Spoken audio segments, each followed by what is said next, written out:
Você sabia que o Brasil possui 34 milhões de adultos que mal utilizam a conta bancária? Ou nem mesmo têm conta no banco? Pois é, o levantamento é do Instituto Locomotiva, divulgado em 2021, e mostra que a população desbancarizada é uma realidade brasileira. E o nosso convidado de hoje é o CEO da Conta Black, um hub de serviços financeiros e de consumo, voltado para quem não tem acesso a serviços bancários. É tudo em conta digital. Seja muito bem-vindo, Sérgio Al. Muito obrigada por estar aqui com a gente no Perfil Negócios. Obrigado, é muito prazer estar aqui e compartilhar um pouquinho dessa nossa jornada com vocês. Maravilha, vamos saber tudo sobre finanças, sobre bancos, sobre a Conta Black, tá? Bem, você foi criado na Zona Sul de São Paulo, Sim. Certo? Sim. E como a vivência direta com empreendedores locais te influenciou? A minha história, ela começa muito pela criação que eu tive, né? Por ser filho de uma empregada doméstica e de um metalúrgico, nasci numa época em que não existia tecnologia, né? Então a gente vai entregando a nossa idade. E eu via muita dificuldade dos meus pais em alimentar 6 bocas. Eu sou o terceiro filho de 6 irmãos.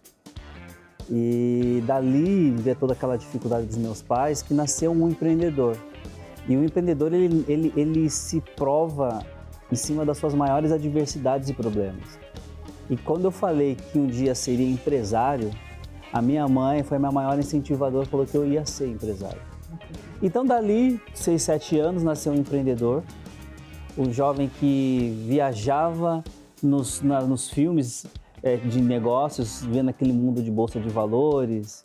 Para quem assistiu Mulheres de Areia e tinha aquela fase lá da corretora, eu gostava de assistir a novela por causa daquela parte da corretora, né? Mas assim, isso nasceu comigo com o apoio da minha mãe, o incentivo da minha mãe, e aí eu me tornei empreendedor.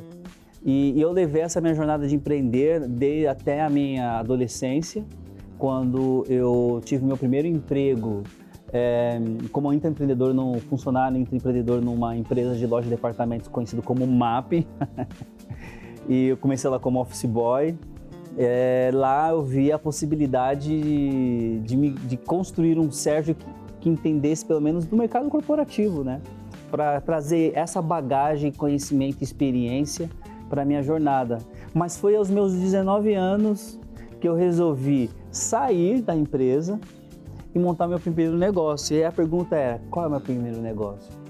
E foi aí que eu comecei a me conectar com outras pessoas no meu entorno, na zona sul de São Paulo.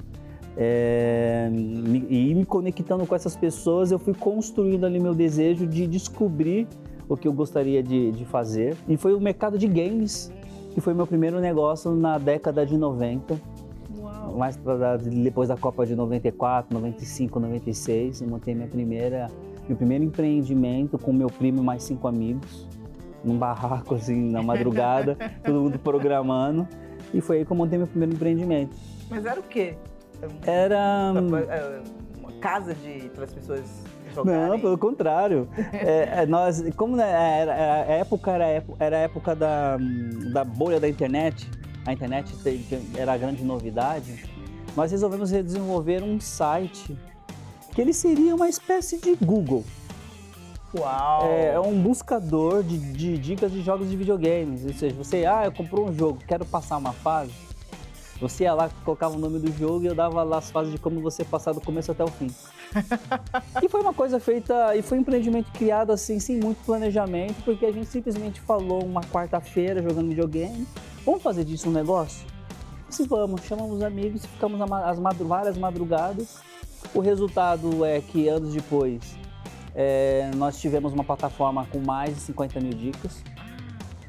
Nós tivemos mais de 30 mil clientes consumidores e ávidos por jogos de videogame.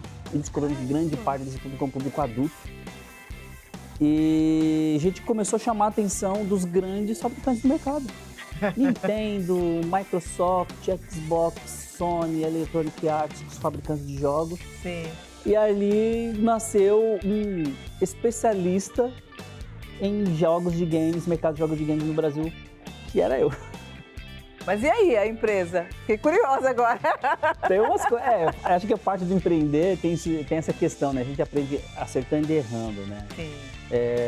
Tive problemas societários, porque quanto mais você cresce, as prioridades mudam. Mas vocês eram muito jovens. Você tinha 19 anos? Totalmente. Foi ali que eu resolvi vender a minha parte do negócio e com aquele dinheiro eu fiquei me perguntando o que eu vou fazer. Eu descobri que nós éramos muito criativos. Eu pensei, vou montar uma agência de publicidade. E aí... Nada a ver uma coisa com a outra. Nada a ver. Eu percebi que eu era propenso a ter ideias fora da caixa. Ou seja, eu viajava na maionese. E por causa disso, quando eu descobri que eu era uma pessoa muito criativa, eu falei assim, poxa, eu vou trabalhar com publicidade, porque eu posso realizar os sonhos dos meus clientes. E aí tem essa questão... Você não fez... Peraí, você é formado em quê? Eu não tenho formação publicitária. Eu sou empreendedor. A minha única formação é empreendedora. Aquele que vê o negócio, eu quero fazer aquilo. Foi isso. Sim, mas eu te cortei. Continue o que você estava falando. Não, eu sou formado em... Eu sou empreendedor, de fato, né? E por que eu resolvi seguir o caminho da publicidade? Porque quando eu falei que no começo minha mãe me apoiava, e tudo que eu via e falava que ia fazer, minha mãe falava assim, Sérgio, você pode fazer o que você quiser. Desde que você conheça o terreno onde você está pisando, desde que você estude. Então, naquela época, não existia ProUni, não existia cotas ainda. E fazer faculdade naquela época era muito caro. Então eu aproveitei grande parte do meu tempo ocioso para estudar, ler, programação. Passava madrugadas ali, folheando, entendendo. Até o dia que eu achava que um dia isso ia ser propício para o que eu fosse construir. E aí o universo conspira a favor de eu e meus primos montar uma plataforma de games. E aquilo tudo que eu aprendi, eu apliquei também junto com eles. Então, quer dizer, nem todas as coisas acontecem no momento, na hora certa que a gente quer. E a minha mãe falando que eu posso ser o que eu quiser, eu falei assim, eu vou montar uma agência de publicidade. E as pessoas, entra a questão do racismo, essa questão do sistema, né? Sim. As pessoas falavam assim, mas publicitário você nem é, semi-formado não é. Eu falei assim, eu não sou, mas eu posso contratar estagiário. Sempre achava um motivo para justificar os meus anseios em querer fazer algo para mudar a minha vida. E eu montei uma agência chamada iBits Comunicação, que começou como uma agência digital, só fazia site. Na época da internet, na era da internet, eu estava ganhando muito dinheiro. Comecei sozinho num quarto. Quando me dei conta, eu já estava com um time de 15 pessoas trabalhando comigo, fazendo mais de 10 sites por mês, ganhando muito dinheiro. E aí, essa questão de ser empreendedor é uma veia que nem todo mundo tem. E eu te explico por quê. Porque no momento que eu estava empreendendo, na área de publicidade, o meu único produto, o serviço que eu vendia era construir sites. E quando o cliente chegava para mim e falava assim, poxa, que legal, Sérgio, você fez o meu site. Me indica uma gráfica, eu quero fazer um cartão. Eu falava assim, eu faço. Mas aqui não é uma agência de digital, não faz site? Não, agora tem uma divisão gráfica. E o que aconteceu? Eu fiquei no mercado publicitário por mais de 20 anos e ao longo dos meses eu fui criando uma divisão dentro da empresa. Perfeito. O cliente queria fazer um evento, um coquetel.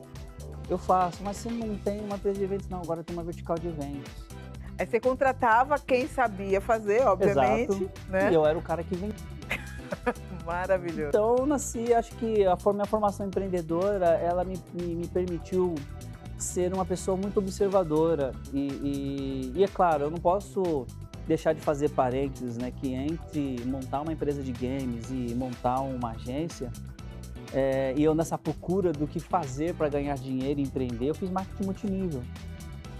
E no marketing multinível, eu aprendi muito essa questão do senso de liderar. Porque no marketing multinível existe uma regra muito simples. Se você quer chegar ali em cima, você tem que ajudar as pessoas a subir. Se você não fizer uma pessoa subir, você não ganha. Então eu imaginei que o papel da liderança não é só contratar, é eu trazer pessoas, incentivar e dar oportunidades para que elas cresçam comigo. Isso foi tanto no empreendimento de games quanto na área de publicidade, ao ponto de ter uma agência com mais de 30 funcionários, ser uma agência full service. Pra você ter uma ideia, eu falei que fazia eventos, mas só que eu fui criando upgrades dentro da área de eventos, que eu já estava fazendo show internacional. Para quem assistiu o primeiro YouTube no Brasil, eu estive lá dentro participando da produção. Para quem assistiu o Linkin Park no estádio do Morumbi, no Quimera Festival, me viu lá fazendo algum trabalho pela minha agência. Quem viu Black Eyed Peas no Brasil, tem ali uma mãozinha do Sérgio ali fazendo alguma coisa. Então, eu fui crescendo, mas também eu fui entendendo que a construção de oportunidades, você também tem que correr atrás, né? Eu ia para muitas produtoras, falei assim, tem minha agência, qualquer cliente, o serviço pequeno que vocês pegarem, não fale não, indique para mim. Então, eu também comecei a criar parceria com outras agências e isso me manteve no mercado por mais de 20 anos. Caramba, que história fantástica! Isso é só o início da nossa conversa. Bom, você falou com o topo e a base da pirâmide financeira, né? Fez o que a gente chama no jornalismo de sujar os sapatos. Você fez cursos na área? Quais cursos que você fez para poder começar a investir na sua ideia? Bom, acho que o que me motivou a investir tempo e energia nesse negócio foi o não que eu levei quando eu fui pedir empréstimo. Eu achava que eu estava no meu auge da publicidade. Eu era um cara negro que tinha um ótimo score, carro, casa, mais de 30 funcionários, uma folha de pagamento enorme, fazendo shows, eventos. Eu achava que assim, poxa, eu sentia a dor de não encontrar os meus iguais naquela época, que era muito difícil. 100% dos meus clientes eram brancos. Então, eu achava que eu estava na minha boa fase. E no momento em que eu precisei trocar os equipamentos da área de criação, eu cheguei para o meu gerente, do qual eu tinha a conta há mais de 10 anos, tinha crédito pré-aprovado, assim, eu fui lá fazer um pitch para ele, falei assim, eu preciso de X equipamentos para minha agência para melhorar a entrega, a produtividade, eu preciso de X máquinas, custa X mil reais. Ele simplesmente falou, eu não posso te prestar, eu não posso. E aí, eu, como criança, eu perguntei, por que você não pode? Meu problema é meu score? Meu problema é interno no banco? Estou devendo alguma coisa para o banco? Tem algum protesto? Não, você está perfeitamente, mas por que você não me libera algo que já está praticamente liberado, é só você assinar? Sérgio, vamos conversar mês que vem, sabe? Ele sempre procurava dar uma desculpa, mas nunca explicava o motivo. E nos bancos, quando você vai pedir crédito, a primeira coisa que a gente fala, você tem uma restrição, você não vai conseguir crédito, então você não resolver essa pendência. Uhum. E aí eu entendi que o buraco estava mais embaixo. E aí eu me vi naquele número do BID, que fala que um empreendedor negro tem seu crédito negado 3 vezes ou mais, nas mesmas proporções que uma pessoa branca. E aí foi quando eu falei assim pro gerente, quando eu saí do banco, levantei da mesa e falei assim, vou abrir um banco. Você falou pra ele? Falei assim, cara, vou abrir um banco, cara. Eu saí. E aí ele regalou os olhos e eu saí, eu falei de uma forma muito sarcástica, né? Mas eu não imaginava que o mercado, ou seja, que o universo estava conspirando. E aí eu passei a atender, depois de muito tempo, empresas de mercado financeiro. E em uma dessas empresas que eu estava atendendo, eu falei dessa minha história de empreendedor, da dor do não, do crédito. Mostrei os dados da desbancarização no Brasil. Você gostaria de um dia ter a oportunidade de criar um produto financeiro que incluísse as pessoas, que pudesse ter acesso a serviços bancários básicos. Ele falou assim, eu vou te ajudar. Eu falei assim, como? Quando você voltar para São Paulo, procure fulano de tal na área de produtos do banco e veja qual produto que a gente tem lá que se adequa, que você consiga fazer algo. Então, a partir daquele momento, eu percebi que eu precisava fazer uma imersão no mercado financeiro para entender como que ele funciona. Eu acho que o maior investimento da minha parte foi ter dedicado parte do meu tempo a entender mercado financeiro, os produtos, crédito, como que se cria uma política, quais são as políticas para a oferta de crédito, como que são as ferramentas de análise para entender a oferta de crédito, como é que eu ofereço o cartão, por que é importante a pessoa abrir uma conta pessoa física, por que é importante ela ter uma conta pessoa jurídica, como que se desenha essa ideia de score. Eu fui aprendendo isso e eu falo assim, eu fiquei praticamente quase 9 anos atuando no segmento de comunicação, investindo metade do meu outro tempo em mercado financeiro. Nossa, você preparou bastante. Me preparei, porque também já é caro alguns cursos preparatórios para mercado financeiro. E da mesma forma como fui autodidata em aprender programação, e como também eu fui muito de afrontar e falar assim que eu posso ter uma agência de publicidade, eu posso aprender sobre o mercado financeiro de formas muito diferentes. E você pode aprender sobre o mercado financeiro trabalhando dentro de um banco, por exemplo.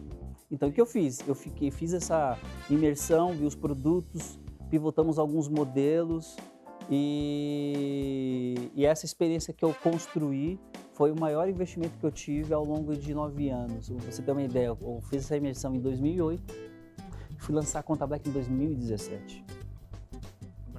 Mas também tive que aprender a entender como que o mercado estava reagindo às mudanças por causa da vinda das novas tecnologias, da uberização dos serviços, que começou pelo transporte, pela alimentação, e depois então pela área de crédito e, por fim, serviços bancários. Sim.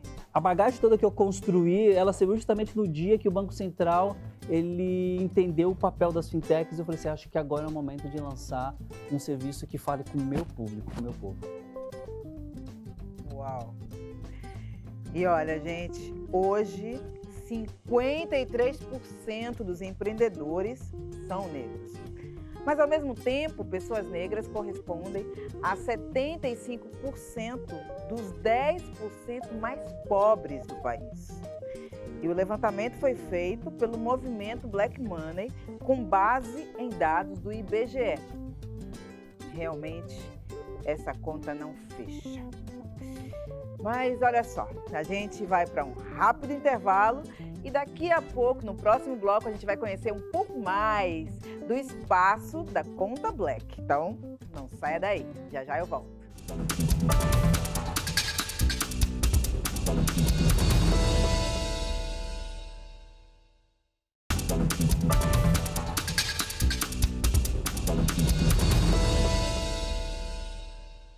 E estamos de volta com Perfil e Negócios e hoje a gente recebe Sérgio Al, fundador e CEO da Conta Black, um hub de serviços financeiros.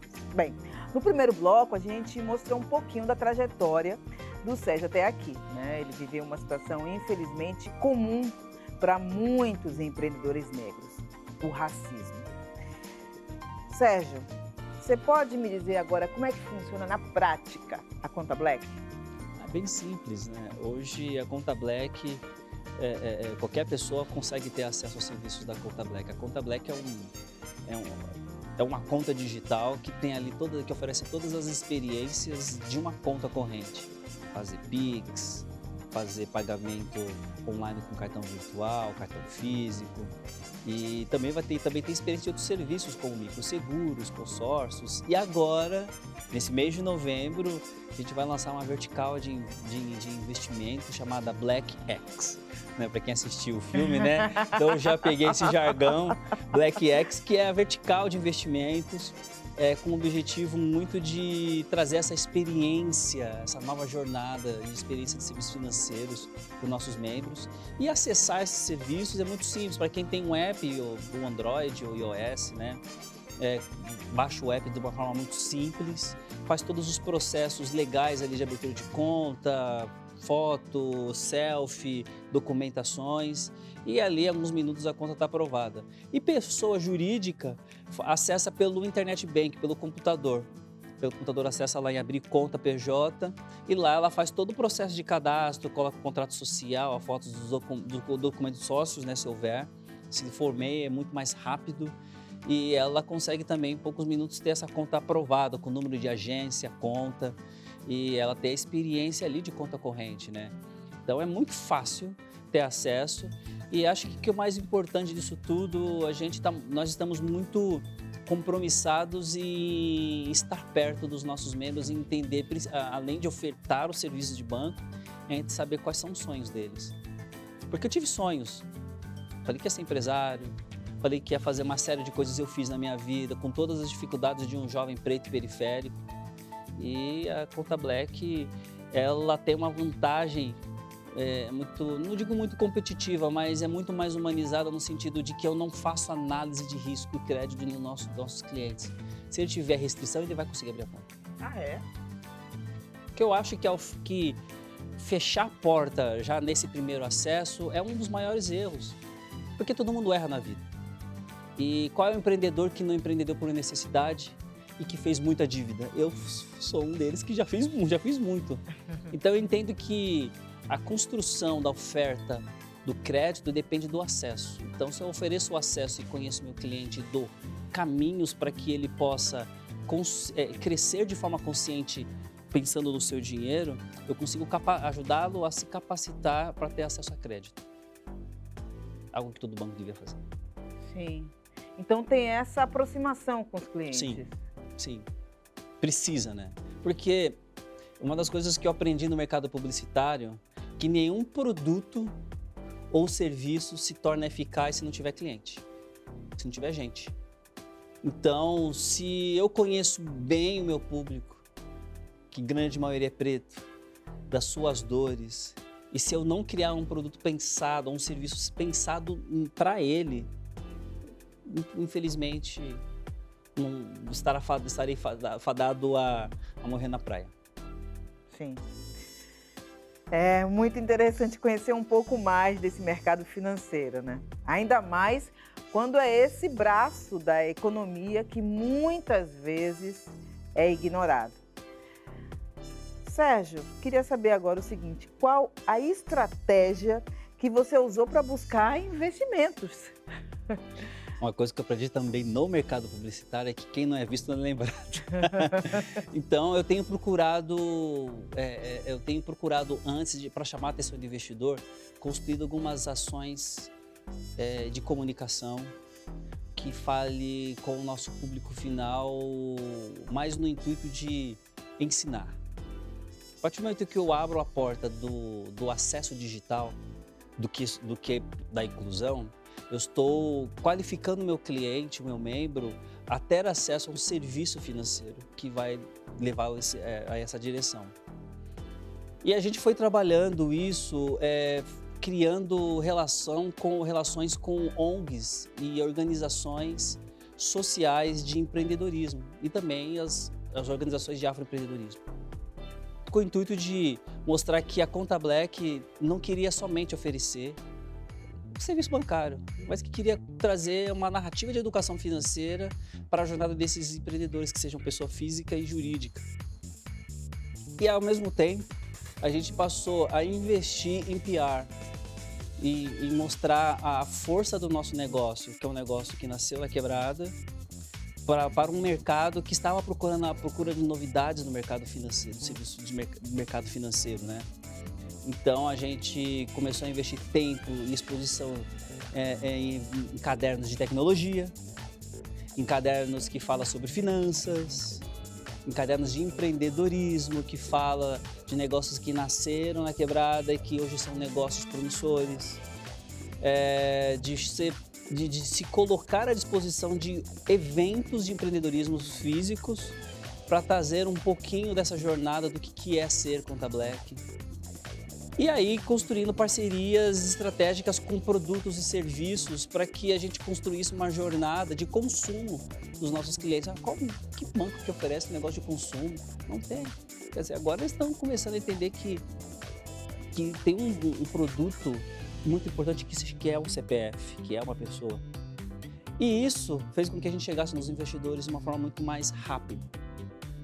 E os investidores, quando eles nos procuravam, eles perguntavam qual era o nosso maior sonho, né? Você ser o maior banco preto no país. E a gente fez isso durante 5 anos. E o que é 5 anos na vida de uma pessoa? Foram 5 anos planejando, foram 5 anos trabalhando, foram 5 anos chegando 5 horas da manhã, saindo 11 horas da noite. Foram 5 anos resolvendo bug do sistema que o cliente não conseguia. Então a gente vestiu realmente a camisa. E o mais importante, nós trazíamos esses potenciais investidores para ver a gente colocar a mão na massa.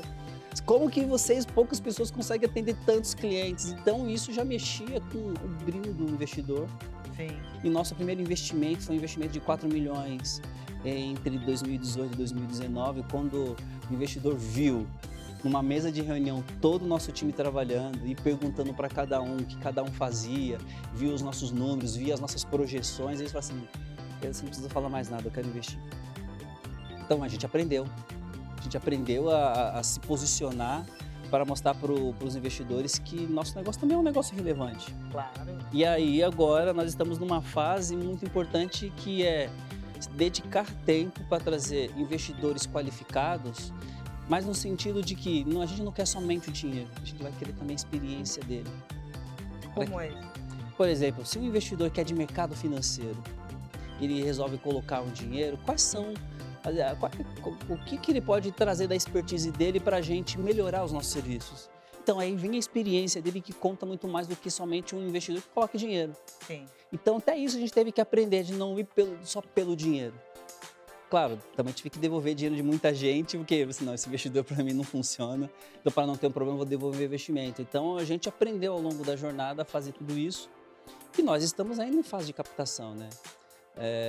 Nós temos agora um parceiro bancário, que é um banco dentro da nossa operação, que nós estamos finalizando um processo societário para que a gente possa também ser competitivo. Não basta a gente começou com um sonho, a revolução do primeiro banco preto, agora não, agora é trabalhar como banco e trazer players que nos ajudem a fazer isso. Então isso também é muito dos conselhos que eu dou para a maioria dos empreendedores. Você vai errar, você vai escolher o investidor errado, mas se você for resiliente e também for uma pessoa que aceita conselhos e que olha o que acontece ao seu redor, o seu negócio vai ser um negócio promissor e muitos desistem. Qual é a meta da Conta Black para daqui a 10, 20 anos? Ser um banco, de fato, em tamanho, em escala. Com espaço físico? Com espaço físico. Enquanto os outros estão diminuindo as agências, a gente quer trazer as agências como espaços de relacionamento, principalmente agências em áreas periféricas, principalmente nas comunidades. Estamos com o projeto de lançar uma agência em Paraisópolis no ano que vem. Acho que se a gente fizer um bom trabalho, em menos de 10 anos, a gente consegue fazer o nosso IPO. A gente quer ser uma empresa listada também na Bolsa. E a gente quer fazer com que os nossos membros também sejam investidores, que eles também tenham um pedaço da Conta Black e que eles participem dos resultados, né, desse negócio que pode também ajudar a mudar a vida de outras pessoas. E eu também quero que a Conta Black, nesse espaço de 10, 20 anos, ela também invista em outras frentes, né? Agora a gente está lançando a vertical de investimentos. Qual é a minha meta a partir do ano que vem? É investir na formação de agentes autônomos de investimentos e assessores de investimentos pretos, pardos, periféricos, bancando nessa formação desses profissionais no ano que vem, trazer um hub de aceleração para ajudar os negócios que são protagonizados por mulheres pretas, por empreendedores pretos que queiram crescer, então queremos montar uma área de aceleração, um hub de aceleração e também a possibilidade de ter o nosso primeiro Venture Capital, a primeira plataforma de investimento em negócios e startups. Acho que é um dos objetivos também da Conta Black, porque a gente começa a pensar no todo, não somente em algo específico. Fazer parte da vida dos nossos clientes, dos nossos membros e permitir que eles sejam parte desse ecossistema. Uau! Sim, eu queria saber também o que é que o empreendedor precisa para abrir uma Conta Black. Nossa,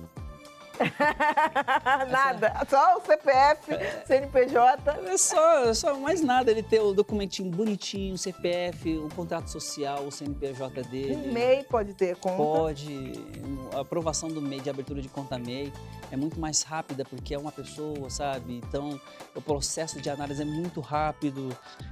Pessoa física, baixando o app, ela já consegue fazer todo esse processo de abertura de conta. Já visto que nós estamos no mês, nós estamos numa fase em que já está vindo uma nova experiência de app, sabe? No mês de novembro nós lançamos novos serviços, produtos e serviços, né?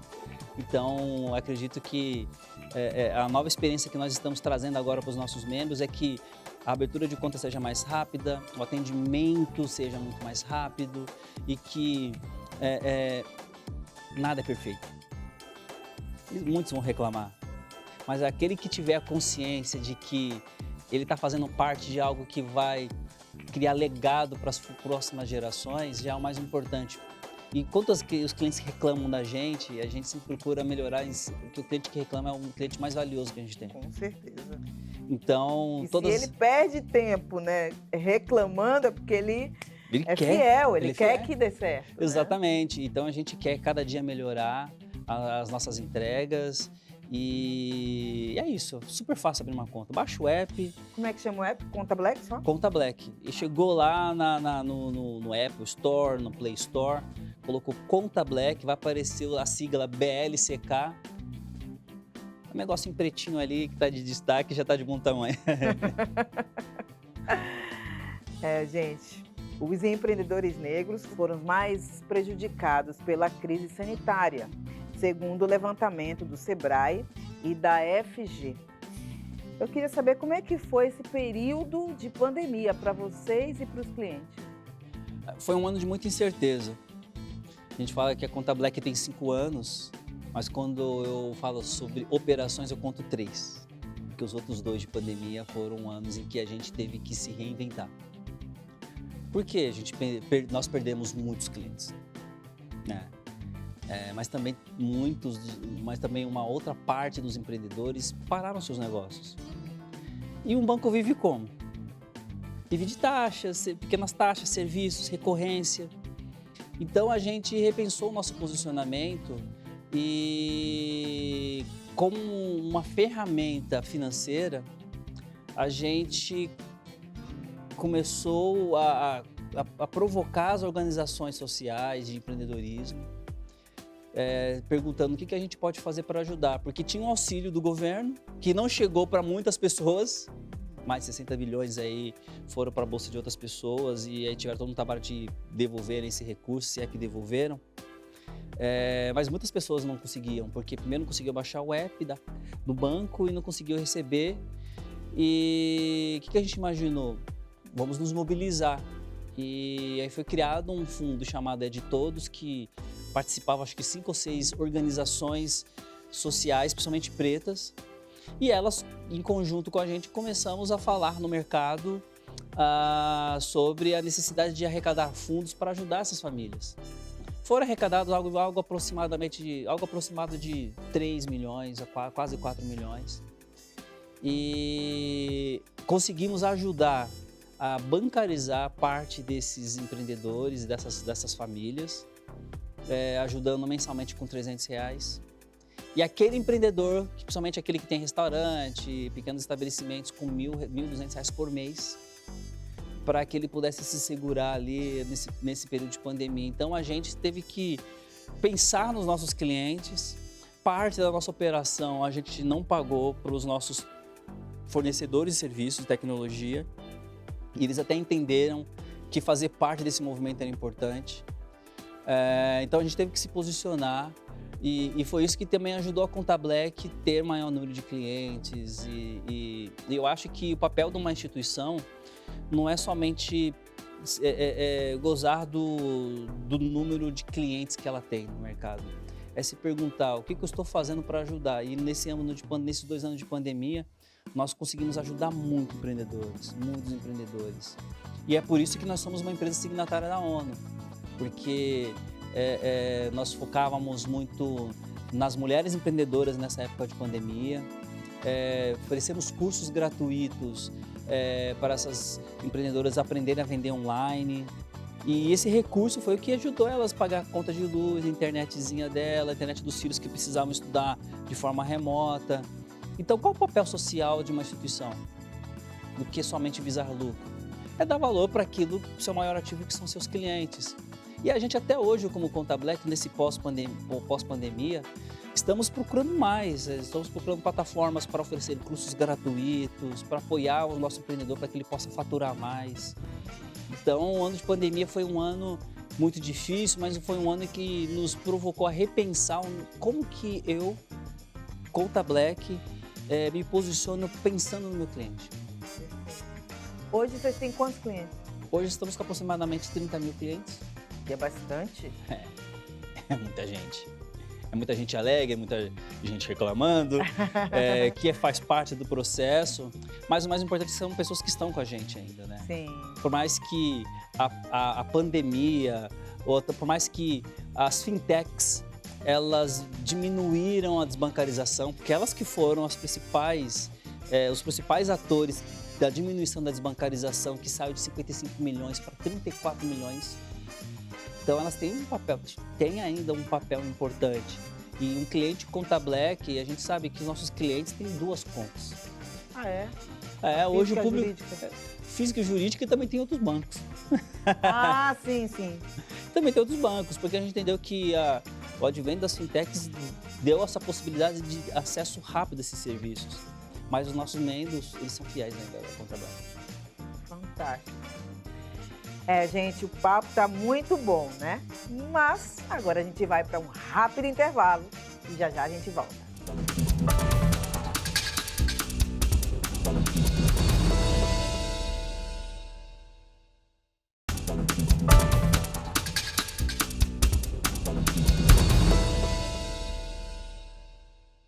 E estamos de volta com o último bloco do Perfil e Negócio. Gente, é muito inspirador ver outros empreendedores negros sendo reconhecidos pelo trabalho. E também é uma forma de apoiar o movimento Black Money, né?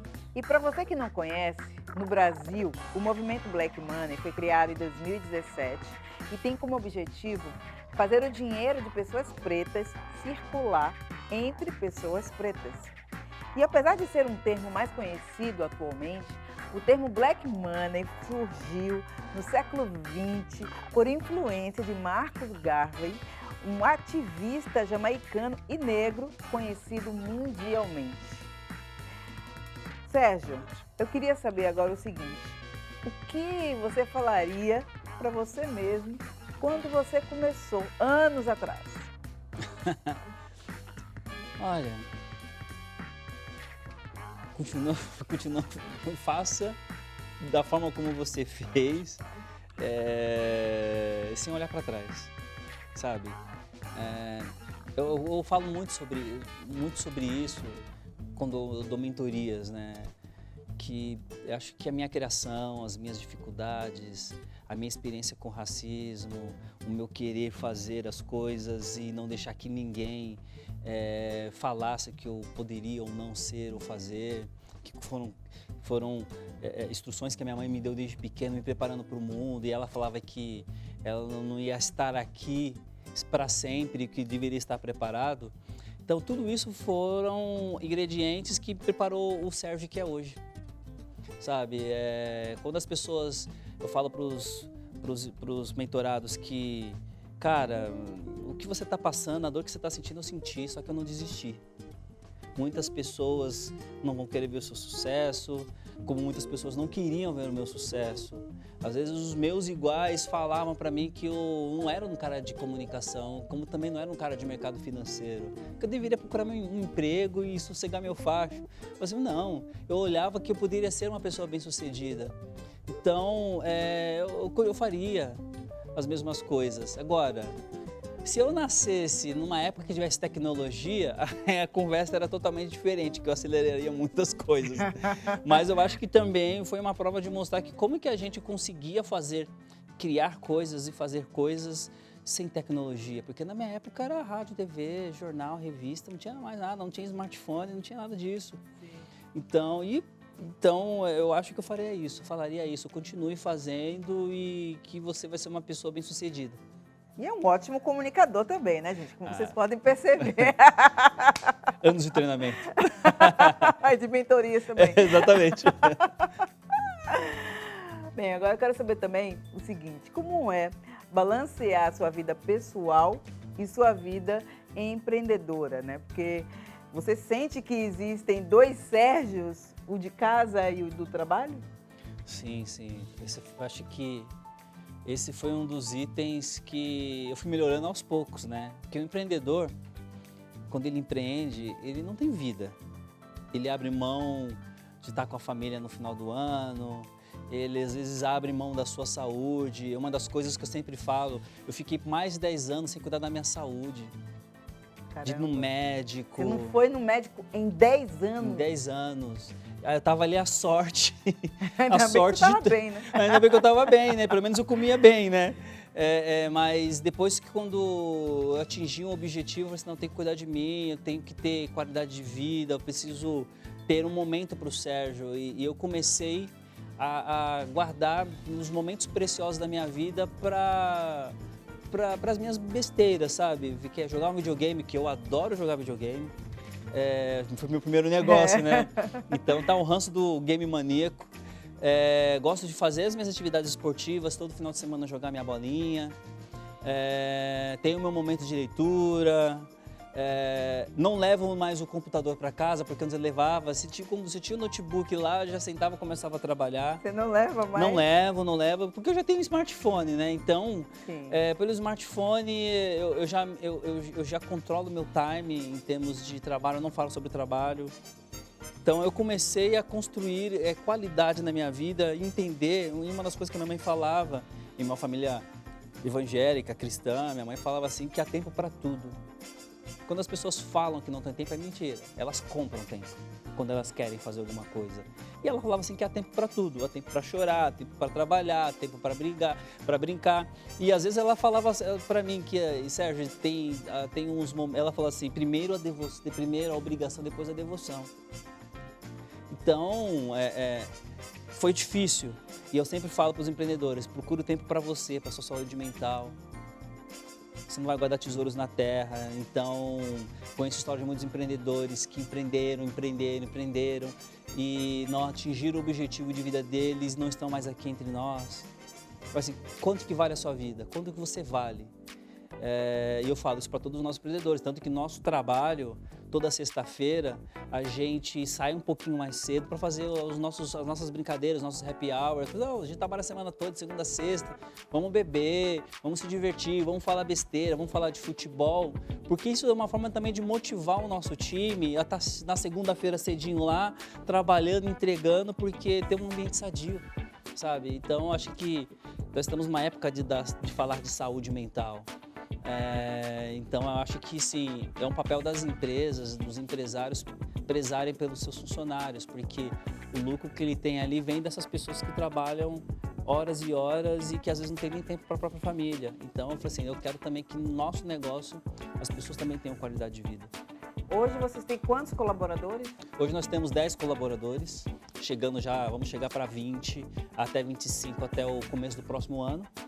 Porque como você entra um sócio, você precisa melhorar alguns processos internos da empresa e para isso requer a obrigatoriedade de contratar profissionais, de preferência pretos, porque a gente quer equalizar esse mercado financeiro mostrando que também existem pessoas pretas e qualificadas.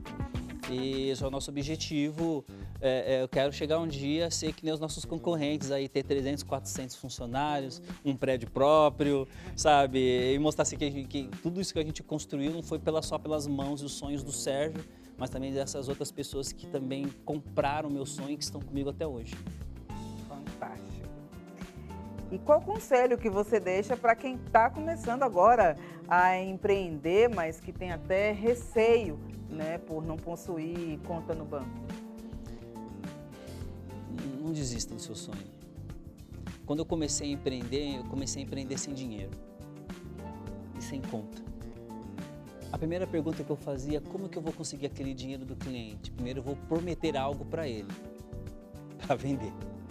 Segundo, eu vou fazer ele me dar 50% do valor que eu fechei com ele para fazer a entrega do meu serviço que eu prometi em 3 meses, em 2 meses. E aí quando eu receber a outra parte, que é meu lucro, eu vou tirar uma parte e o resto eu vou guardar. Então o que eu fiz no começo do meu primeiro empreendimento, do meu segundo empreendimento, foi exatamente isso. Eu sabia que não tinha dinheiro e sabia que ninguém ia me dar dinheiro. Então eu comecei a correr atrás e mesmo ouvindo pessoas falando que não ia dar certo, eu acreditei. Então acho que acredite no seu sonho, porque se você acredita, você conhece o seu público-alvo, você sabe qual o problema que você vai resolver, você sabe qual a solução que você tem para atender essa demanda reprimida do mercado. Dinheiro é uma consequência das pessoas que são persistentes, que acreditam, vão até o final. Senão a Apple não seria a Apple, senão a Microsoft não seria a Microsoft, senão a Alibaba não seria o que é hoje, porque o cara tinha 4 amigos de faculdade e montaram um negócio juntos. Então existem muitas histórias que nos dão esperança de que esses caras também não começaram com dinheiro, começaram do nada. Então o conselho, capacite-se, conheça o seu público, procure sempre estar ao lado de pessoas que pensam positivamente sobre você, que estão te apoiando. Abra mão de relacionamento com pessoas negativas, porque elas têm inveja, elas não querem que você atinja o seu sucesso. E acho que isso já é o bastante para você construir uma postura empreendedora e ter história de vida para mostrar para as outras pessoas que também você venceu. É isso. Qual o propósito da Conta Black? Eu sempre falei assim que o propósito da Conta Black, estruturalmente, é ser o maior banco preto do país. E ser o maior... não é? Exatamente. Né? Já é. Basicamente, né? Falta pouco agora. Falta pouco. Mas eu acho assim que ser o primeiro banco na história que quer investir nos seus clientes. Que quer investir no sonho dos clientes. Que quer oferecer ferramentas para que eles possam realizar os sonhos. Que quer trazer a ferramenta do crédito mais sobre um ponto de vista de que, para ele ter acesso a crédito, ele precisa estar devidamente capacitado e entender por que ele não tem acesso a crédito. Usar transparência. Taxas e serviços, elas vão sempre existir, mas um cliente satisfeito, ele não está nem pouco preocupado com a taxa que ele paga. Se ele tem um banco que atende, se tem um assessor que mostra as melhores opções para ele, se tem dentro lá um profissional que o mentore para ele realizar seu sonho de empreender, se tem lá dentro um plano de carreira que permite a gente investir em jovens lideranças que venham nos representar na política. Esse é o papel do banco, esse é o papel social de uma instituição. E lucro por lucro, a gente acredita assim que nós somos mais de 57% da população. Nós somos mais de 51% de empreendedores, maioria mulher, mostrando o papel da diversidade de empreender. Se eu não der valor para nenhum desses, eu sou apenas mais um no mercado. Então, eu acho que o objetivo maior é esse. Se eu tiver que passar o bastão para um jovem ou para uma jovem que venha dar sequência a esse modelo de negócio e que ele seja replicado em outros países, assim como recebemos convites para Estados Unidos, Colômbia, França, Nigéria, Angola, Moçambique, Cabo Verde e França, né, que eu falei também, e Canadá. E por que que eles nos convidaram para conhecer esses países? Porque eles entenderam que o nosso modelo de negócio, ele gera impacto, mas dá lucro. Então, muito obrigada em poder compartilhar tanta sabedoria, tanto conhecimento, toda essa sua experiência conosco aqui, com o público que nos assiste aqui no canal Empreender. Eu só tenho a agradecer a oportunidade. Vamos, quem sabe, falar daqui a 10 anos, então, para mostrar os números. Boa! O conselho que eu reforço aqui para você, empreendedor que nos assiste, é de se educar financeiramente, né? O Instituto Locomotiva apurou que 90% dos empreendedores têm a necessidade de ter um melhor conhecimento nas finanças. Melhor já comprar, então, o caderno e evitar um problema, hein? E é isso, gente. O Perfil e Negócios fica por aqui, mas fiquem ligados no próximo episódio, toda quarta-feira, às 22h30, aqui no canal Empreender. Afinal, vocês já sabem, né? Assistir já é um ótimo negócio. Até!